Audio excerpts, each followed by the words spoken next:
Silicon city ಮಂದಿಗೆ ಬಿತ್ತು ಮತ್ತೊಂದು ಬರೆ. ಒಂದು ಹೊತ್ತಿನ ಊಟಕ್ಕೂ ಕೂಡ ಎಕ್ಸ್ಟ್ರಾ ದುಡ್ಡು ಕೊಡಬೇಕಾದಂತಹ ಪರಿಸ್ಥಿತಿ. ಸಿಲಿಕಾನ್ ಸಿಟಿ ಮಂದಿಗೆ ಇದು ಮತ್ತೊಂದು ಬರೆ. ಎಸ್, ಬೆಲೆ ಏರಿಕೆಯ ಬಿಸಿ. ಒಂದು ಹೊತ್ತಿನ ಊಟಕ್ಕೂ ಕೊಡಬೇಕಿದೆ ಈಗ ಎಕ್ಸ್ಟ್ರಾ ಅಮೌಂಟ್. ಬೆಂಗಳೂರಿನ ಬಹುತೇಕ ಹೋಟೆಲ್ಗಳಲ್ಲಿ ತಿಂಡಿ ತಿನಿಸುಗಳ ಬೆಲೆ ಏರಿಕೆಯಾಗಿದೆ. ಗ್ಯಾಸ್ ಅಭಾವದ ಹಿನ್ನೆಲೆಯಲ್ಲಿ ಹೋಟೆಲ್ ದರಗಳಲ್ಲಿ ಹೆಚ್ಚಳವಾಗಿರುವಂತದ್ದು. ಗ್ಯಾಸ್ಗಾಗಿ ಹೆಚ್ಚು ಹಣ ಪಡೆಯುತ್ತಿರುವಂತಹ ಕೆಲ ಹೋಟೆಲ್ಗಳು. ಏಕಾಏಕಿ ಗ್ರಾಹಕರ ಜೇಬಿಗೆ ಹೋಟೆಲ್ ಮಾಲೀಕರಿಂದ ಕತ್ತರಿ. ಸದ್ಯ ಬಹುತೇಕ ಹೋಟೆಲ್ಗಳಲ್ಲಿ ತಿಂಡಿ ಬೆಲೆ ಏರಿಕೆಯ ಬೋರ್ಡ್ಗಳನ್ನು ಕಾಣಿಸ್ಕೊಳ್ತಿದ್ದೇವೆ. ಹೋಟೆಲ್ನ ನಂಬಿಕೊಂಡು ಹೋಗ್ತಿರುವಂತಹ ಗ್ರಾಹಕರಿಗೆ ಬಿಗ್ ಶಾಕ್ ಇದು. ಒಂದ್ ಕಡೆ ಎಲ್ಲಾ ಬೆಲೆ ಏರಿಕೆಗಳು ಆಗಿರುವಂತದ್ದು, ಇನ್ನೊಂದು ಕಡೆ ಒಂದು ಹೊತ್ತಿನ ಊಟ ಮಾಡಕ್ಕೆ ಹೋಟೆಲ್ನ ನೆಚ್ಕೊಂಡವರು ಕೂಡ ಅಲ್ಲಿ ಹೋಗಿ ಎಕ್ಸ್ಟ್ರಾ ಅಮೌಂಟ್ ಅನ್ನ ಪೇ ಮಾಡಬೇಕಾದಂತಹ ಪರಿಸ್ಥಿತಿ ಇದೆ. ಬೆಂಗಳೂರಿನ ಬಹುತೇಕ ಹೋಟೆಲ್ಗಳಲ್ಲಿ ತಿಂಡಿಯ ಬೆಲೆಯಲ್ಲಿ ಭಾರಿ ಏರಿಕೆಯಾಗಿದೆ. ಗ್ಯಾಸ್ ಅಭಾವದ ಹಿನ್ನೆಲೆಯಲ್ಲಿ ಹೋಟೆಲ್ ದರಗಳನ್ನ ಹೆಚ್ಚಳ ಮಾಡಿರುವಂತದ್ದು. ಗ್ಯಾಸ್ಗಾಗಿ ಹೆಚ್ಚು ಹಣ ಪಡಿತಿರುವಂತಹ ಕೆಲವು ಹೋಟೆಲ್ಗಳ ಮುಂದೆನೆ ಬೋರ್ಡ್ ಹಾಕೊಂಡಿವೆ. ಏಕಾಏಕಿ ಗ್ರಾಹಕರ ಜೇಬಿಗೆ ಈಗ ಹೋಟೆಲ್ ಮಾಲೀಕರಿಂದ ಕತ್ತರಿ ಬೀಳ್ತಿದೆ. ಬಹುತೇಕ ಹೋಟೆಲ್ಗಳಲ್ಲಿ ತಿಂಡಿ ಬೆಲೆ ಏರಿಕೆ ಆಗಿದೆ ಅನ್ನುವಂತಹ ಬೋರ್ಡ್ಗಳನ್ನ ನೋಡ್ತಿವೆ. ಹೋಟೆಲ್ ನಂಬಿಕೊಂಡು ಹೋಗ್ತಿರುವಂತಹ ಗ್ರಾಹಕರಿಗೆ ಶಾಕ್ ಇದೆ.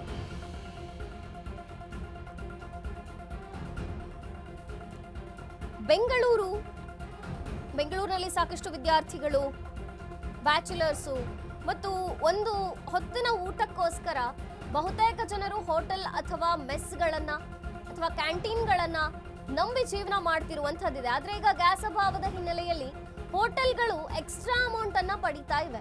ಹೋಟೆಲ್ಗಳ ಮುಂದೆನೆ ನಾವು ಆ ಬೋರ್ಡ್ಗಳನ್ನು ಸಹ ಕಾಣಬಹುದು.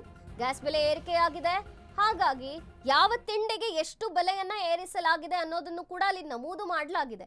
ಬರೀ ತಿಂಡಿ ಅಷ್ಟೇ ಅಲ್ಲ, ಕಾಫಿ ಟೀ ಬೆಲೆ ಕೂಡ ಭಾರಿ ಮಟ್ಟದಲ್ಲಿ ಏರಿಕೆಯಾಗಿರುವಂಥದ್ದು. ನೋಡಿ, ಮೊದಲು ಇದ್ದಂಥ ಕಾಫಿ ಮತ್ತು ಟೀಗಳ ಬೆಲೆ ಏನಿದೆ ಮತ್ತು ಈಗ ಏರಿಸಲಾಗಿರುವಂತಹ ಬೆಲೆ ಏನಿದೆಯಲ್ಲ ಅದರಲ್ಲಿ ಏರಿಕೆ ಕಂಡು ಬಂದಿರುವಂಥದ್ದು. ಹಾಗಾಗಿ ಬೆಲೆ ಏರಿಕೆಯ ಬಿಸಿ ಈ ರೀತಿ ಮುಂದುವರಿತಾ ಇದೆ. ಪ್ರತಿನಿಧಿ ಲಕ್ಷ್ಮಿ ಬಾಗಲಕೋಟೆ ಸಂಪರ್ಕದಲ್ಲಿದ್ದಾರೆ. ಎಸ್ ಲಕ್ಷ್ಮಿ, ಈಗ ಮತ್ತೊಂದು ಬರೆ ಇದು ಬೆಂಗಳೂರಿಗೆ. ಒಂದು ಕಡೆ ಎಲ್ಲ ಪದಾರ್ಥಗಳ ಬೆಲೆ ಏರಿಕೆ, ಇನ್ನೊಂದು ಕಡೆ ಒಂದು ಹೊತ್ತಿನ ಊಟ ಮಾಡಬೇಕು ಅಂದ್ರೆ ಎಕ್ಸ್ಟ್ರಾ ಅಮೌಂಟ್ ಕೊಡಬೇಕಾದಂತಹ ಪರಿಸ್ಥಿತಿ ಇದೆ. ಏನಿದೆ ಇದ್ರ ಬಗ್ಗೆ ಹೆಚ್ಚಿನ ಅಪ್ಡೇಟ್ಸ್?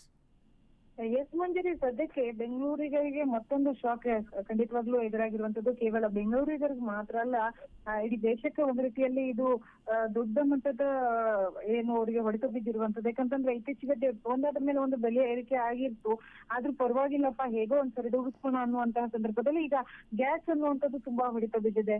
ಸೊ ಈ ಏನು ಸಿಲಿಂಡರ್ ಇಂದಾಗಿ ಸಾಕಷ್ಟು ಹೋಟೆಲ್ಗಳು ಕಳೆದ 4 ದಿನಗಳಿಂದ ನಾವು ಮುಚ್ಚುವಂತಹ ಕೆಲಸವನ್ನ ನೋಡಿದ್ವಿ, ಮುಚ್ತಾ ಇರುವಂತದ್ದು. ಜೊತೆಗೆ ಒಂದಷ್ಟು ಹೋಟೆಲ್ಗಳು ಸಹ ಬೆಳಗಿನ ಉಪಹಾರವನ್ನ ಮಾತ್ರ ಮಾಡುವುದಕ್ಕೆ ತಯಾರಾಗಿದ್ರು. ಆದ್ರೆ ಸದ್ಯಕ್ಕೆ ಒಂದಷ್ಟು ಹೋಟೆಲ್ನವರು ಈ ಕಟ್ಟಿಗೆಯನ್ನ ಮತ್ತೆ ಜೊತೆಗೆ ಅದಕ್ಕೆ ಬೇಕಾಗಿರುವಂತಹ ಮರಗಳದ ಸೌದೆಗಳಿಂದ ಮುಖಾಂತರವಾಗಿ ಒಲೆಯತ್ತ ಮುಖವನ್ನ ಮಾಡಿದ್ರು. ಆದ್ರೆ ಇದ್ರ ಮಧ್ಯದಲ್ಲಿ ಒಂದಷ್ಟು ಪ್ರತಿಷ್ಠಿತ ಹೋಟೆಲ್ಗಳೇ ಸದ್ಯಕ್ಕೆ ಮುಚ್ತಾ ಇರುವಂತದ್ದು ಜನಸಾಮಾನ್ಯರಿಗೂ ಶಾಕ್ ಆಗಿರುವಂತದ್ದು. ಯಾಕಂತಂದ್ರೆ ಏನು ಗಾಂಧಿನಗರದಲ್ಲಿರುವಂತಹ IDC ಅನ್ನುವಂತಹ ಒಂದು ಹೋಟೆಲ್ ಸಹ, ಕಿಚನ್ ಸಹ ತುಂಬಾ ಫೇಮಸ್ ಆಗಿರುವಂತದ್ದು. ಈ ನಿಟ್ಟಿನಲ್ಲಿ ಅಲ್ಲಿಯೂ ಸಹ ಏನು ಸಮಸ್ಯೆ ಆಗಿರೋದ್ರಿಂದಾಗಿ ಅಲ್ಲಿಯೂ ಸಹ ಸಿಲಿಂಡರ್ ಪೂರೈಕೆ ಇಲ್ಲದೆ ಇರುವುದರಿಂದಾಗಿ ಅವರು ಸಹ ಏನು ಸಂಪೂರ್ಣವಾಗಿ ಹೋಟೆಲ್ ಅನ್ನ ಬಂದ್ ಮಾಡಿದ್ದಾರೆ. ಸದ್ಯಕ್ಕೆ ಇದರಿಂದ ಇಂದಿರಾ ಕ್ಯಾಂಟೀನ್ಗೂ ಸಹ ಸಮಸ್ಯೆ ತಟ್ಟಿರುವಂತದ್ದು. ಒಟ್ಟಾರೆಯಾಗಿ PG ಯಲ್ಲಿರುವಂತಹ ವಿದ್ಯಾರ್ಥಿಗಳಿಗೂ ಸಮಸ್ಯೆ ತಟ್ಟಿರುವಂತದ್ದು.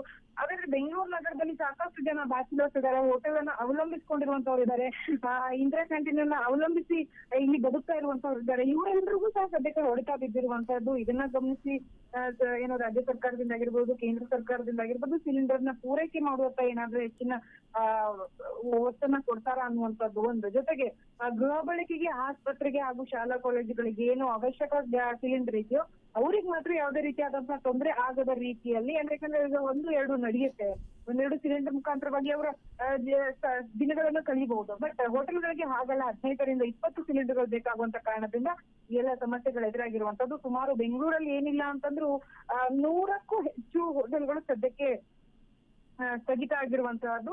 ಸೊ ಇದೇ ರೀತಿಯಾಗಿ ಇನ್ನೂ ಸಿಲಿಂಡರ್ಗಳ ಅಭಾವ ಜಾಸ್ತಿ ಆಗ್ತಾ ಹೋದಂತೆ ಇನ್ನು ಎಷ್ಟೆಲ್ಲ ಹೋಟೆಲ್ಗಳು ಮುಚ್ಚುವಂತ ಸಾಧ್ಯತೆ ಇದೆ, ಹೆಚ್ಚಾಗಿ ಮುಚ್ಚುವಂತ ಸಾಧ್ಯತೆ ಇದೆ. ನೋಡ್ಬೋದು ನಾಳಿನ ದಿನಮಾನಗಳಲ್ಲಿ ಯಾವ ರೀತಿಯಾಗಿ ಬದಲಾಗುತ್ತೆ ಅನ್ನುವಂಥದ್ದು.